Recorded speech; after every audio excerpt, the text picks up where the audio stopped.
Siamo con Fabio Levakovic, allenatore dell'Usinese, che vince 3-2 oggi contro la Tarros. Per chi non ha visto la partita, diciamo subito che l'Usinese ha giocato un primo tempo davvero di grande spessore.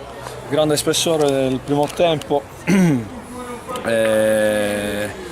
il secondo un po' meno, perché comunque si è fatto male un giocatore come Rusani, che comunque anche da dietro riusciva a dettare i tempi. È ovvio che poi ti viene a mancare un giocatore del genere, soffri un pochino. Penso che sia una vittoria meritata, anche perché la Tarros con 2 tiri in porta ha fatto 2 gol. Penso che queste siano partite che poi bisognerebbe chiudere subito con squadre del genere, che ha dei giocatori importanti. Vedi Ferraro, che è stato comunque, penso lui anche l'autore del secondo gol, per cui bisogna stare sempre sul pezzo, bisogna lavorare sugli errori che si fanno durante la settimana, bisogna lavorare sulle cose che si sbagliano. È inutile dire che i ragazzi hanno fatto una bella prestazione se poi viene macchiata magari da episodi che poi rischi anche di pareggiare la partita dopo che hai comunque dominato. Certo, una battuta sulla partita di Coppa Italia, insomma, che è stata un po' troppo pesante. La reazione è arrivata oggi? Ma la partita di Coppa Italia è stata la partita di Coppa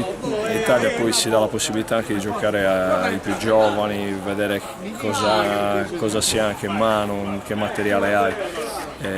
Abbiamo giocato contro una buona squadra, mancavano comunque 6-7 grandi, ma questo non giustifica la prestazione certo.